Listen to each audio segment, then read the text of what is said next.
اے ایمان والو، صبر اور نماز سے مدد لیا کرو، بے شک اللہ صبر کرنے والوں کے ساتھ ہے۔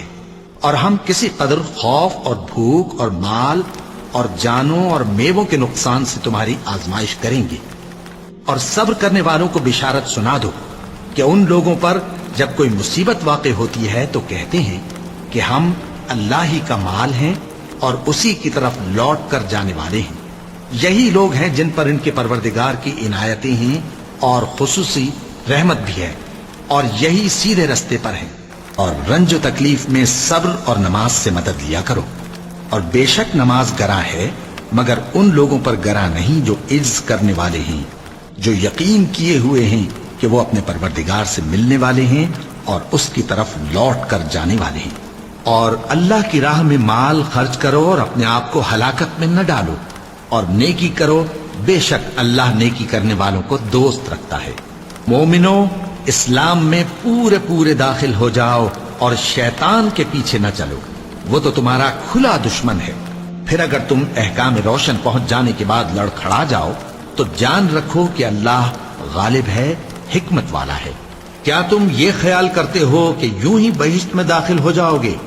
اور ابھی تم کو پہلے لوگوں کی سی مشکلیں تو پیش آئی ہی نہیں، ان کو بڑی بڑی سختیاں اور تکلیفیں پہنچیں اور وہ صعوبتوں میں ہلا ہلا دیے گئے، یہاں تک کہ پیغمبر اور مومن لوگ جو ان کے ساتھ تھے سب پکار اٹھے کہ کب اللہ کی مدد آئے گی۔ دیکھو، اللہ کی مدد ان قریب آیا چاہتی ہے۔ اے نبی، لوگ تم سے پوچھتے ہیں کہ اللہ کی راہ میں کس طرح کا مال خرچ کریں۔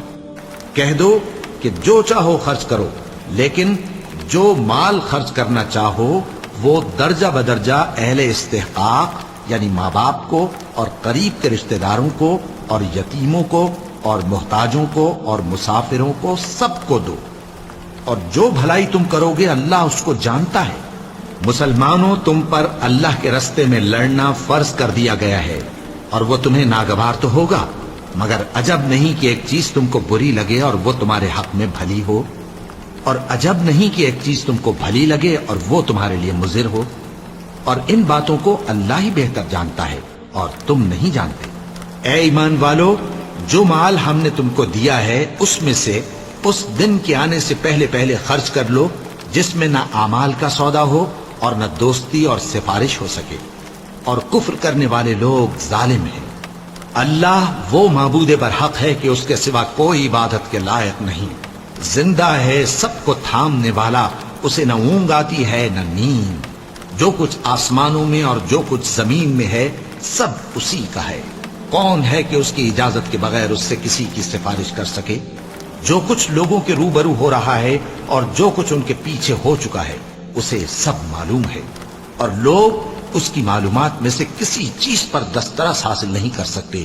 ہاں، جس قدر وہ چاہتا ہے اسی قدر معلوم کرا دیتا ہے۔ اس کی بادشاہی اور علم آسمان اور زمین سب پر حاوی ہے، اور اسے ان کی حفاظت کچھ بھی دشوار نہیں۔ وہ بڑا عالی رتبہ ہے، جلیل القدر ہے۔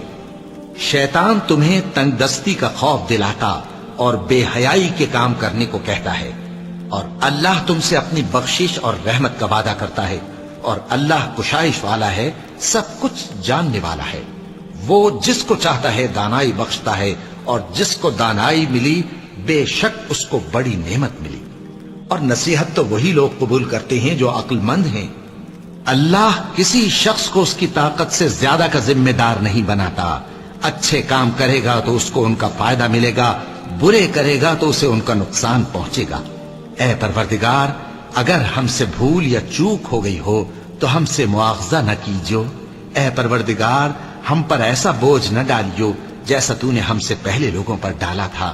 اے پروردگار، جتنا بوجھ اٹھانے کی ہم میں طاقت نہیں اتنا بوجھ ہم پر نہ رکھیو، اور اے پروردگار ہمارے گناہوں سے درگزر کر اور ہمیں بخش دے اور ہم پر رحم فرما، تو ہی ہمارا مددگار ہے، سو ہم کو کافروں پر غالب کر۔ یہ وہ لوگ ہیں جو مشکلات میں صبر کرتے اور سچ بولتے اور عبادت میں لگے رہتے اور نیکی میں خرچ کرتے اور اوقات سحر میں گناہوں کی معافی مانگا کرتے ہیں۔ اور کسی شخص میں طاقت نہیں کہ اللہ کے حکم کے بغیر مر جائے۔ اس نے موت کا وقت مقرر کر کے لکھ رکھا ہے، اور جو شخص دنیا میں اپنے اعمال کا بدلہ چاہے اس کو ہم یہیں بدلہ دے دیں گے، اور جو آخرت میں طالب ثواب ہو اس کو وہاں اجر عطا کریں گے، اور ہم شکر گزاروں کو عنقریب بہت اچھا صلہ دیں گے۔ اور بہت سے نبی ہوئے ہیں جن کے ساتھ ہو کر اکثر اہل اللہ دشمنوں سے لڑے ہیں، تو جو مصیبتیں ان پر اللہ کی راہ میں واقع ہوئیں ان کے سبب انہوں نے نہ تو ہمت ہاری اور نہ بزدلی کی، نہ کافروں سے دبے، اور اللہ استقلال رکھنے والوں کو دوست رکھتا ہے۔ اور اس حالت میں ان کے منہ سے کوئی بات نکلتی تو یہی کہ اے پروردگار، ہمارے گناہ اور زیادتیاں جو ہم اپنے کاموں میں کرتے رہے ہیں معاف فرما، اور ہم کو ثابت قدم رکھ، اور کافروں پر فتح عنایت کر۔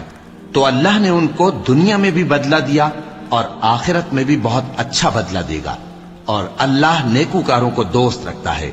اے اہل ایمان، تمہارے مال و جان میں تمہاری آزمائش ضرور کی جائے گی، اور تم اہل کتاب سے اور ان لوگوں سے جو مشرک ہیں بہت سی ایذا کی باتیں سنو گے، تو اگر صبر اور پرہیزگاری کرتے رہو گے تو یہ بڑی ہمت کے کام ہیں۔ موسیٰ نے اپنی قوم سے کہا کہ اللہ سے مدد مانگو اور ثابت قدم رہو، زمین تو اللہ کی ہے، وہ اپنے بندوں میں سے جسے چاہتا ہے اس کا مالک بناتا ہے، اور انجام تو پرہیزگاروں ہی کا بھلا ہوتا ہے۔ اے نبی، عفو و درگزر اختیار کرو اور نیک کام کرنے کا حکم دو، اور جاہلوں سے کنارہ کر لو۔ اور اگر شیطان کی طرف سے تمہارے دل میں کسی طرح کا وسوسہ پیدا ہو تو اللہ سے پناہ مانگو، بے شک وہ سننے والا ہے، سب کچھ جاننے والا ہے۔ اور اللہ اور اس کے رسول کے حکم پر چلو، اور آپس میں جھگڑا نہ کرنا کہ ایسا کرو گے تو تم بزدل ہو جاؤ گے اور تمہاری ہوا اکھڑ جائے گی، اور صبر سے کام لو کہ اللہ صبر کرنے والوں کا مددگار ہے۔ کیا تم لوگ یہ خیال کرتے ہو کہ بے آزمائش چھوڑ دیے جاؤ گے؟ اور ابھی تو اللہ نے تم میں سے ایسے لوگوں کو پرکھا ہی نہیں جنہوں نے جہاد کیا، اور اللہ اور اس کے رسول اور مومنوں کے سوا کسی کو دلی دوست نہیں بنایا، اور اللہ تمہارے سب کاموں سے واقف ہے۔ جو لوگ ایمان لائے اور وطن چھوڑ گئے اور اللہ کی راہ میں مال اور جان سے جہاد کرتے رہے، اللہ کے ہاں ان کے درجات بہت بڑے ہیں، اور وہی مراد کو پہنچنے والے ہیں۔ ان کا پروردگار ان کو اپنی رحمت کی اور خوشنودی کی اور بہشتوں کی خوشخبری دیتا ہے، جن میں ان کے لیے ابدی نعمت ہے، اور وہ ان میں ہمیشہ ہمیشہ رہیں گے۔ کچھ شک نہیں کہ اللہ کے ہاں بڑا صلہ تیار ہے۔ کہہ دو کہ ہم کو کوئی مصیبت نہیں پہنچ سکتی بجز اس کے جو اللہ نے ہمارے لیے لکھ دی ہو، وہی ہمارا کارساز ہے، اور مومنوں کو تو اللہ ہی پر بھروسہ رکھنا چاہیے۔ اللہ نے مومنوں سے ان کی جانیں اور ان کے مال خرید لیے ہیں، اور اس کے عوض ان کے لیے بہشت تیار کی ہے۔ یہ لوگ اللہ کی راہ میں لڑتے ہیں تو مارتے بھی ہیں اور مارے بھی جاتے ہیں۔ یہ تورات اور انجیل اور قرآن میں سچا وعدہ ہے جس کا پورا کرنا اسے ضرور ہے، اور اللہ سے زیادہ وعدہ پورا کرنے والا کون ہے؟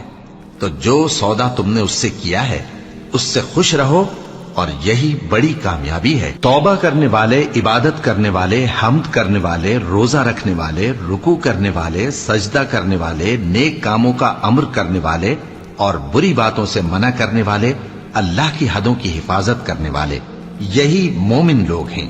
اور اے پیغمبر، مومنوں کو بہشت کی خوشخبری سنا دو۔ کہہ دو کہ لوگوں، تمہارے پروردگار کے ہاتھ سے تمہارے پاس حق آ چکا ہے، تو جو کوئی ہدایت حاصل کرتا ہے تو ہدایت سے اپنے ہی حق میں بھلائی کرتا ہے، اور جو گمراہی اختیار کرتا ہے تو گمراہی سے اپنا ہی نقصان کرتا ہے، اور میں تمہارا وکیل نہیں ہوں۔ اور اے پیغمبر، تم کو جو حکم بھیجا جاتا ہے اس کی پیروی کیے جاؤ، اور تکلیفوں پر صبر کرو یہاں تک کہ اللہ فیصلہ کر دے، اور وہ سب سے بہتر فیصلہ کرنے والا ہے۔ اور اگر ہم انسان کو اپنے پاس سے نعمت بخشیں پھر اس سے اس کو چھین لے تو نا امید اور ناشکرا ہو جاتا ہے، اور اگر تکلیف پہنچنے کے بعد آسائش کا مزہ چکھائیں تو خوش ہو کر کہتا ہے کہ سب سختیاں مجھ سے دور ہو گئیں۔ بے شک وہ ہے ہی خوشی میں مست ہو جانے والا، بڑا فخر جتانے والا۔ ہاں، جنہوں نے صبر کیا اور عمل نیک کیے، یہی ہیں جن کے لیے بخشش اور اجر عظیم ہے۔ جو شخص اللہ سے ڈرتا اور صبر کرتا ہے تو اللہ نیکوکاروں کا اجر ضائع نہیں کرتا۔ اور جو اپنے پروردگار کی خوشنودی حاصل کرنے کے لیے مصائب پر صبر کرتے ہیں اور نماز پڑھتے ہیں، اور جو مال ہم نے ان کو دیا ہے اس میں سے پوشیدہ اور ظاہر خرچ کرتے ہیں اور نیکی سے برائی کو دور کرتے ہیں، یہی لوگ ہیں جن کے لیے عاقبت کا گھر ہے، یعنی ہمیشہ رہنے کے باغات جن میں وہ داخل ہوں گے، اور ان کے باپ دادوں اور بیویوں اور اولاد میں سے جو نیکوکار ہوں گے وہ بھی بہشت میں جائیں گے، اور فرشتے بہشت کے ہر ایک دروازے سے ان کے پاس آئیں گے اور کہیں گے تم پر سلام ہو، یہ تمہاری ثابت قدمی کا بدلہ ہے، اور عاقبت کا گھر خوب گھر ہے۔ جب ہم کسی